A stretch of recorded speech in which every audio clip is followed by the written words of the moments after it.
Welcome to our weekly Greenleaf Connect event. Today we continue our May series on mental health awareness and observation of Mental Health Awareness Month. Since our mental health can impact every aspect of our life and all of those around us, today we're going to talk about ways to actually improve our mental well-being. Some of the things we talk about today are going to seem common sense, but it's nice to have a reminder about some of the things, the easy things that we can do to improve our mental well-being. So before we get started, we'd like to begin with our purpose here at Greenleaf Connect, which is to hold a weekly forum for us to get together and talk about all things Greenleaf. Greenleaf Connect creates a space for us to be direct, informative, and build transparency for our audiences on specific and important topics like mental health. We also like to review our rules of engagement for our time together. First, you can change your presentation view by moving the slider between the presentation and me to make either one bigger or smaller. We do ask that you mute yourself during the presentation portion of our meeting to avoid any feedback as we present. And we'll hold a live Q&A session at the end of the presentation. And a friendly reminder that this session is being recorded and will be made available on the Greenleaf Connect Workplace page for future reference.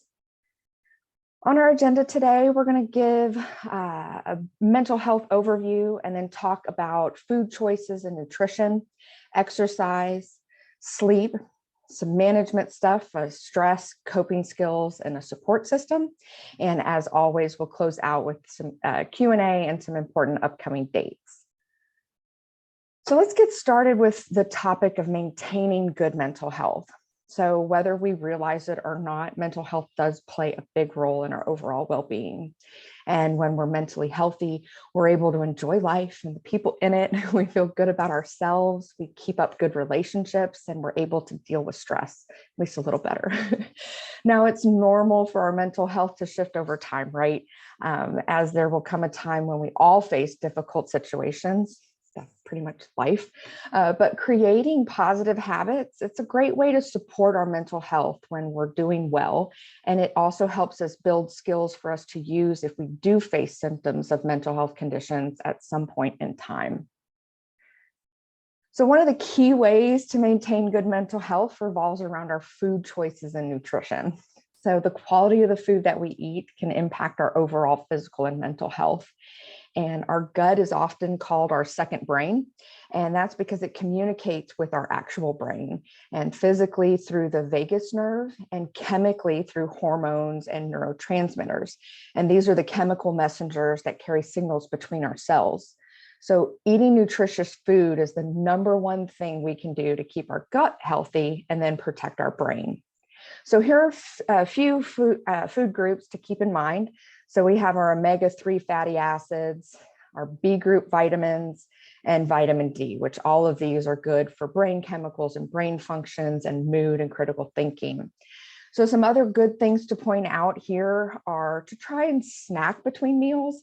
If you're just having those 3 meals a day, or for some of us who even skip breakfast, trying to snack helps as well. And then don't wait until you're hungry to eat, because by the time you're hungry, your body is already lacking fuel. So that's the key thing, is to not get hangry, right? Next, of course, we have our favorite thing, exercise. So we all know that staying active benefits many aspects of health and can prevent physical and mental health symptoms from actually getting worse. So making time for exercise and movement each day does improve our self-esteem, our brain function, and our sleep, and has been found to lessen social withdrawal and stress. And getting exercise doesn't have to necessarily be intimidating. We don't have to work out for hours on end. Really, you can just do 15 minutes of intense exercise at a time and do that 10 times a week. And that will get us the recommended amount of physical activity. And actually just 1 hour of exercise per week can actually help prevent symptoms of depression. So the key thing is to choose activities that are easy to work into your life. So like walk the dog for an extra 20 minutes, or do some floor exercises while you're watching a movie or your favorite show. And a change in environment with exercise is also nice. So going outside and doing anything is helpful versus maybe people who don't want to go to a gym. And then we have our most precious mental health aid, which is sleep. Our health heavily depends on how rested we are. So sleep plays a role in our moods, our ability to learn and make memories, our organ health, our immune system, and other bodily functions like our appetite and metabolism and our hormone release. So it also helps the body re-energize its cells and clear out toxins. And something that's key is the quality of your sleep matters, not just how many hours you get. So what does good quality sleep mean? Well, that means you're able to be asleep for 85% of the time that you're actually in bed or more, falling asleep in under 30 minutes, or waking up no more than once per night for no longer than 20 minutes.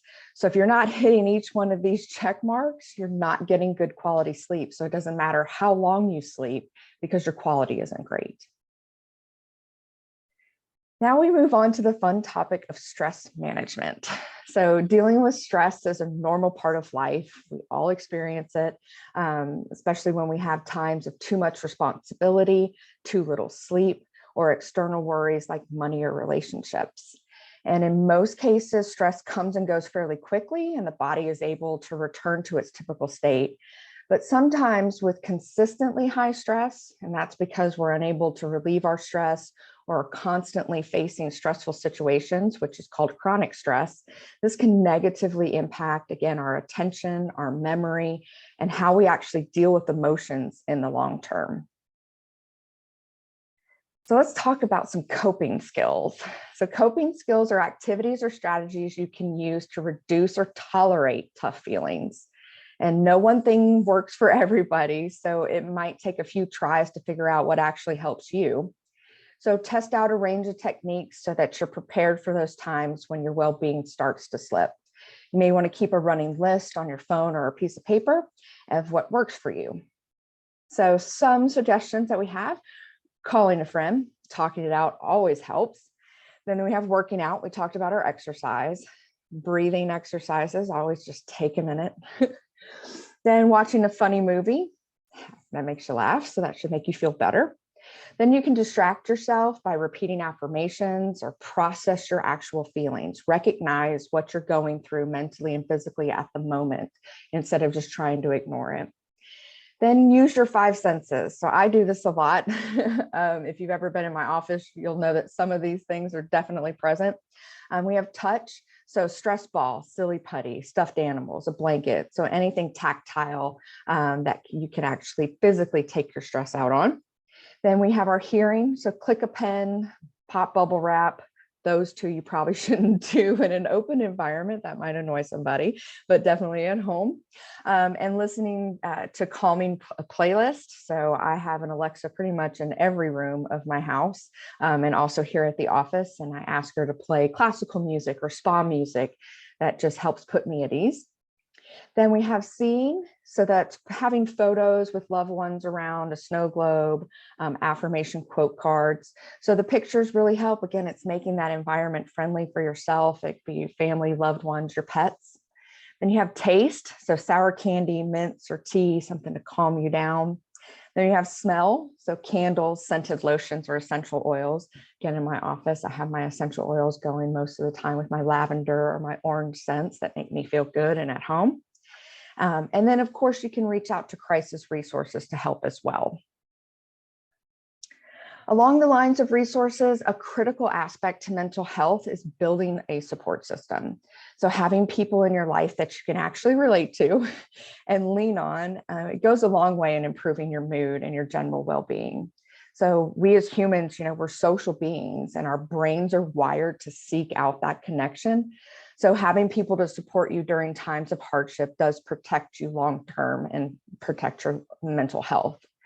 So not only can a strong social support system often prevent mental health concerns or symptoms, but it helps them from developing into a diagnosable mental health condition. So a strong social support system also has been shown to improve overall outcomes in recovering from a mental health condition. So find your people, connect with people over shared hobbies and interests. It's less intimidating to make new friends when you already have something in common. And consider community service or volunteering. Giving back is a great way to feel less alone. You'll meet new people and you'll likely learn about other things that you can do, local events and resources.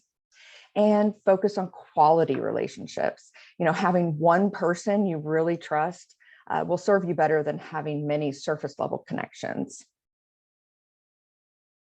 So what if you need help? So here are some helpful and free resources for you.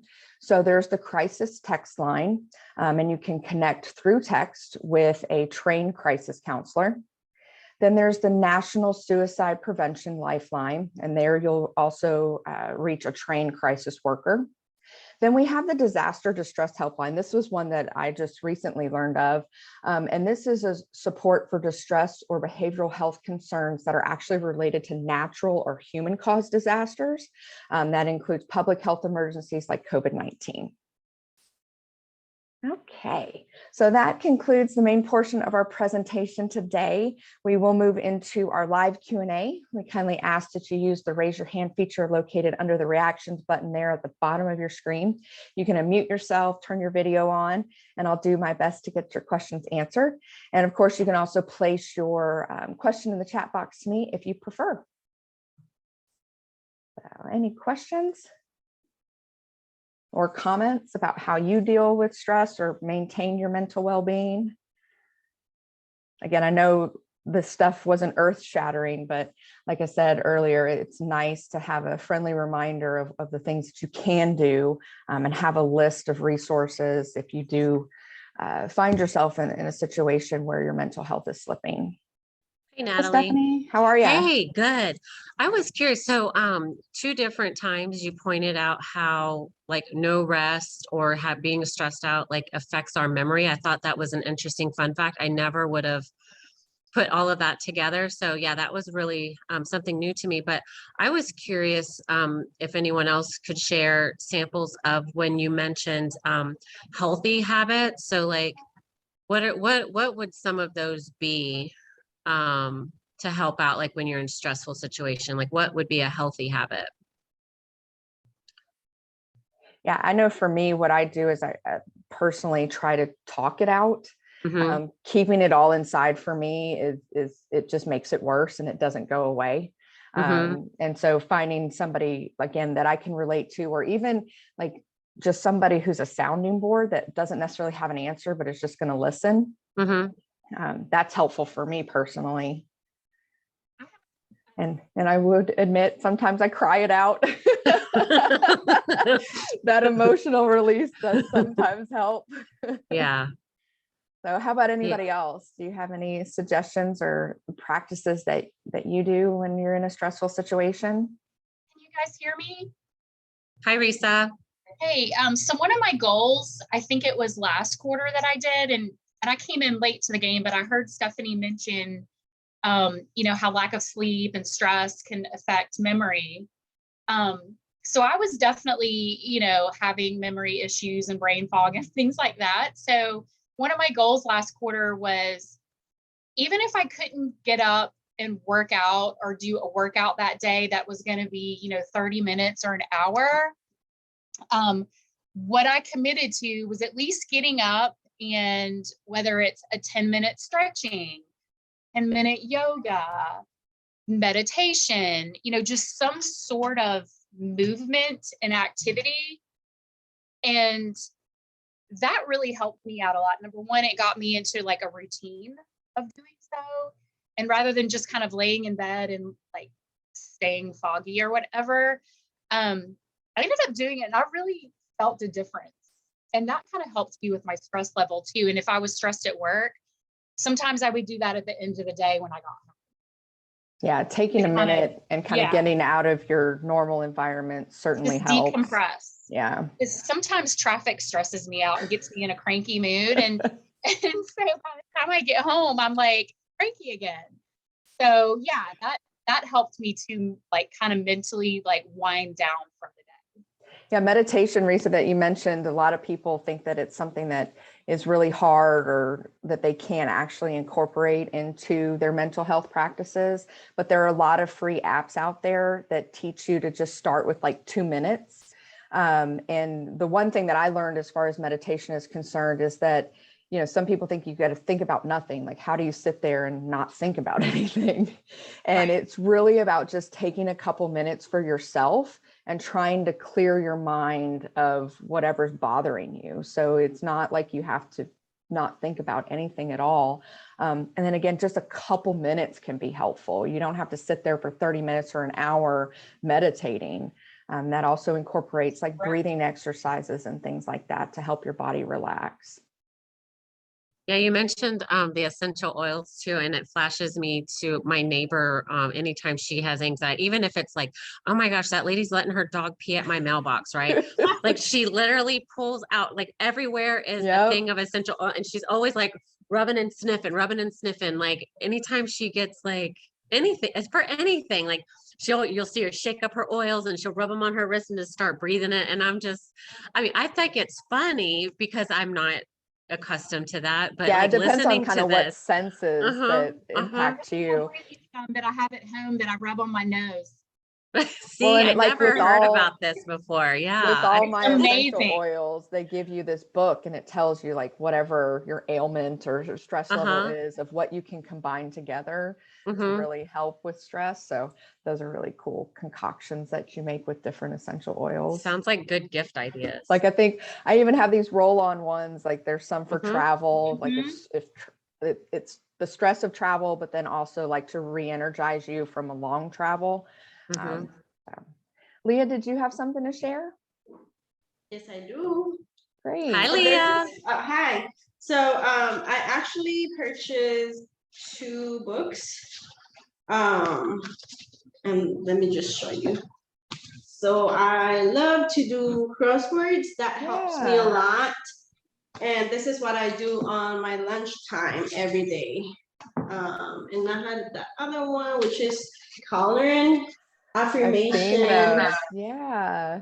Oh, that's nice. Yeah, those are great suggestions. It's actually helping me a lot. So those are good examples of healthy habits. I love it. Okay, great. And I again, love to do it's both. it's a way to kind of escape whatever you're in the moment on, and it forces your brain to think or do something else. So that's awesome. Very nice. I use a Thank coloring you. book when I travel, like if we're taking a road trip, because my husband drives like a maniac, and I get stressed out in the drive. So I have one of those coloring books, and I just sit and I zone out and I do the coloring, and it makes me not think of how long it's taking or how much of a maniac my husband is. Yeah. Cool. Great conversation. Anybody else have some helpful stress management tips or healthy habits overall? I know another thing for me has been the eating. Like, I think we forget how important it is for that to stay consistent, especially when we're focused at work and we have meetings after meetings, or somebody comes into our office, and it's making yourself a priority and realizing that this stuff is important to your well-being. And that's why if you can't sit down and have a full meal, having those healthy snacks, some fruits, a cheese, string, any of that kind of stuff is helpful, because it really does, just like sleep. If you don't get enough food, your body can't function, and it makes it more frustrating. You're tired. And you're just in a bad mood. And so it really helps. It's just these small things that we know are there and should be doing can make a big difference. It's very helpful. Thank you, Natalie. Of course. Anything else anyone wants to talk about before we move into our upcoming dates? Okay. Well, we have some upcoming dates here on the screen. First of all, a big plug for Risa. Today ends our open enrollment. I believe it's at 10 o'clock. So definitely log into the system, take a look at the benefits that are available. Even if you plan on keeping the ones that you have, there are some rate changes. So we highly recommend you go into the system and look to see how that's going to impact you. Then, as always, this recording will be made available tomorrow afternoon. Then a friendly reminder that next Wednesday, we have a fun celebration to recognize our $100 million in asset acquisitions over the last 6 months. Kat sent out that calendar invite, so has all the details of where we're going to be. Then reminder that on May 30th, we are closed for Memorial Day, so we hope you enjoy your day off. Then we have some cool volunteer events coming up. So first on May 31st from 11 a.m. to 4 p.m. here at the station, just for us, the American Red Cross is coming and going to do a private blood drive for us. We do need 30 volunteers, so we highly encourage you to sign up and save a life. There are certain time slots available and we have to schedule that out. So I will be posting another reminder on Workplace of how you can sign up for that. But there are flyers around the office. There's a previous post on Workplace that has a QR code that you just snap with your phone, and it'll take you directly to the registration page where you can choose a time slot. Then we have confirmed that on Tuesday, June 14th from 10 to 4, we will be volunteering at Fire Station 16, which is the fire station that services the Fairway neighborhood. And so this is we're going to participate in a landscaping and painting project. So you'll see more information come out either tomorrow or early next week with a sign-up sheet for us to figure out who wants to do what. They're really excited to have us, and it's so nice to be able to give back to a community that serves us. Then some date changes for our Camp Greenleaf. So Josh posted on the foundation page on Workplace that our Camp Greenleaf will now be Tuesday, July 26th through Thursday, July 28th, still from 9 to 12. That sign up is still open and available to you as well. That is on the foundation Workplace page. If you haven't already filled out the form, if you want to volunteer, we highly encourage you to do that. You can sign up for one or multiple days, all day, or just hour time slots. And again, if you're interested in hosting an activity for some of the kids, you can put that in there as well, and Josh will get in touch with you to coordinate that. And then a friendly reminder that coming soon is our Kazoo system, which is our new survey and recognition platform that we're going to use. So stay tuned for that. And for our Greenleaf Connect schedule next week, we close out the month with Amina Porter, who is also from Whiteford Inc., and she will review the topic of recognizing signs of substance use with us. Last but not least, our friendly reminder to log into the Kudo platform to start some exciting development programs. As we previously announced, the Kudo program will be a part of the Kazoo point system. We got a lot of Qs going on, but you will get credit for completing those Kudo courses, so keep doing that. And if you have any questions about the systems, the programs, or logging in, just reach out to me and I'd be happy to help. Thank you all again for participating in today's session, and we look forward to seeing everyone next week as we finish up our mental health awareness series. Thanks again and enjoy your day.